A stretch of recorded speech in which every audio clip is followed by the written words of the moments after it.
दिनांक 19 जनवरी 2024 को भारत ज्ञान विज्ञान समिति के 11वें राष्ट्रीय सम्मेलन, जो दिनांक 19 जनवरी से 21 जनवरी 2024 तक धनबाद के हीरापुर स्थित अग्रसेन भवन में आयोजन में पहला दिन भारत ज्ञान विज्ञान समिति द्वारा उद्घाटन सत्र में मुख्य वक्ता प्रोफेसर प्रभात पटनायक उद्घाटन सत्र को संबोधित करते हुए कहे कि लोगों को जब तक क्रय करने की शक्ति प्रदान नहीं करता तब तक देश के आर्थिक ढांचा में कोई सुधार नहीं हो सकता।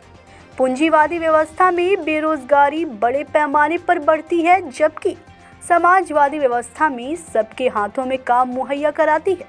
उन्होंने आगे कहा कि देश में 5 बिंदु पर काम करना चाहिए, जिसमें संवैधानिक अधिकार हो, पहला काम का अधिकार, शिक्षा का अधिकार, भोजन का अधिकार, स्वास्थ्य का अधिकार, पेंशन सहित सामाजिक सुरक्षा का अधिकार सभी को मिलना चाहिए, जो इस पूंजीवादी व्यवस्था में संभव नहीं है।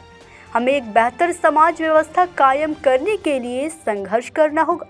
इस अवसर पर मुख्य अतिथि में पूर्व विधायक अरूप चटर्जी, स्वागत भाषण में भारत ज्ञान विज्ञान समिति के राष्ट्रीय महासचिव डॉक्टर काशीनाथ चटर्जी, डॉक्टर दिनेश अब्रोल, समीर दास, डॉक्टर सब्यसाची चटर्जी, प्रोफेसर अनीता रामपाल, अखिल भारतीय जन विज्ञान नेटवर्क के महासचिव आशा मिश्रा, भारत ज्ञान विज्ञान समिति के अध्यक्ष डॉक्टर सी रामकृष्णन, राष्ट्रीय कोषाध्यक्ष doctor OP Bhuretha, doctor Sunil Sinha, doctor Srikanth, Gyan Vigyan समिति झारखंड के प्रांतीय अध्यक्ष शिवशंकर प्रसाद आदि उपस्थित थे।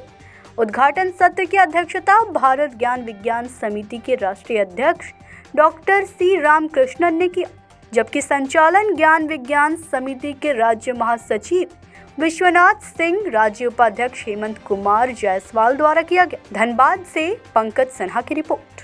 नमस्कार, आप देख रहे हैं न्यूज इंडिया 24 और मैं हूं आपके साथ पंकज सिन्हा। आज हम धनबाद के हीरापुर स्थित अग्रसेन भवन के एक सभागार में मौजूद हैं और यहां पे शुरू हो चुका है 3 दिवसीय ज्ञान विज्ञान समिति का सेमिनार, यानी एक प्रकार से वर्कशॉप। देश भर में 22 राज्यों से, देश भर के 22 राज्यों से वैज्ञानिक और बड़े बड़े विद्वान लोग यहाँ पधारे हैं, जो 3 दिन तक आपस में मिलेंगे, अपनी आइडियाज़ शेयर करेंगे, अपने विचारों का आदान प्रदान करेंगे और कुछ समस्याएं भी हैं इनकी।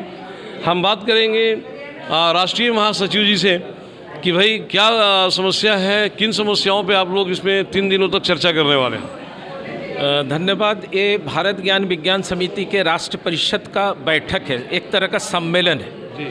हर 3 साल में सम्मेलन होता है। इस सम्मेलन में जो हम काम करते हैं, जैसे हम काम करते हैं शिक्षा, स्वास्थ्य, रोजगार, पर्यावरण, महिला समानता, ये सारे चीज़ों पर, तो इन मुद्दों पर जो हम अभी तक काम किए हैं उसका हम एनालिसिस करेंगे, विश्लेषण, और आने वाले दिन में हम क्या करेंगे, पहला।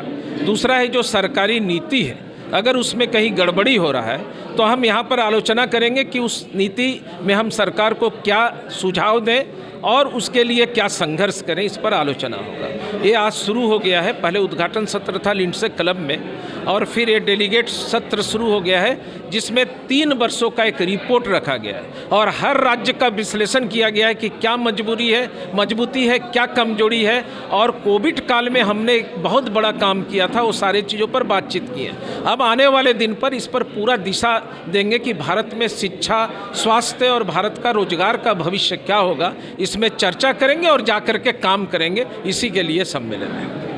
बहुत अच्छी बात है। भारत में शिक्षा का, रोजगार का और लोगों के भविष्य का क्या होगा, इन बातों पे चर्चा करेंगे ज्ञान विज्ञान समिति। हम जानना चाहेंगे श्रीमान जी, परमानेंट लागू करें। दूसरा जो बाधा रही शिक्षा है, मान लिया 1 किलोमीटर में 10 से 15 लड़का पढ़ रहा है, लेकिन एक बड़ा 4 लेन का रोड है, तो बच्चा उधर जा सकेगा, तो बच्चा जाएगी नहीं तो शिक्षा से वंचित हो जाएगा। इन सारे मुद्दों पर हम चर्चा करके सरकार के साथ भी बात करें। दूसरा स्वास्थ्य, आप अपने बारे में, मेरे बारे में सोचिए ना कि अगर हम बीमार पड़ जाएंगे तो आज के दिन कहाँ जाएंगे।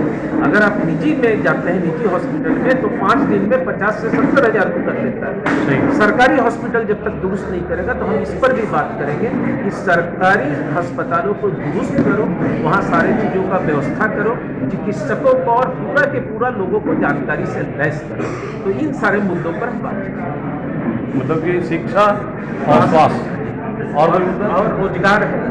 जैसे रोजगार देखिए, अभी क्या है ना कि अगर आप एक अपार्टमेंट में जाइए, वहाँ जो चौकीदार काम करता है आउटसोर्सिंग वाला, उसका तनख्वाह 8 है, काम कितना घंटा करता है? 14 घंटा। उसके जीवन में कुछ भी नहीं। तो हम उस रोजगार को कि आदमी हंसते खेलते अपना जीवन को ठीक से गुजर कर सके। और सरकार को खास करके कृषि में घटा है रोजगार, कृषि को बढ़ाना चाहिए। और कृषि के साथ जो कृषि उद्योग जिसमें हम लोग काम भी कर रहे हैं, हमारे बहुत सारे वैज्ञानिक आए हैं, डॉक्टर दिनेश अग्रवाल आए हैं, बाकी लोग आए हैं, वो बताएंगे कि किसानों को और कृषि कार्य को हम किधर ले जा सकते हैं, उस पर भी हम लोग बातचीत करेंगे। और फिर महिला मुद्दे, क्योंकि महिलाओं को कोविड के बाद महिलाओं का शोषण बढ़ा। महिलाओं तो पढ़ने में निकली, बहुत कंप्यूटर कर रही है, अंग्रेजी पढ़ रही, लेकिन शोषण बढ़ाया गया। उस शोषण पर भी महिला कैसे सशक्त हो, इस पर भी हम बातचीत करेंगे। और फिर इस नीतिगत मुद्दों पर सरकार को भी सुझाव देते हैं जाने। चलिए, बहुत बहुत धन्यवाद। कहीं ना कहीं राष्ट्रीय सचिव महोदय ने जिन मुद्दों की बात किया है वो पूरा देश हित में है और सरकार को उस पर विशेष ध्यान देना चाहिए। Pankaj Sinha, news India 24।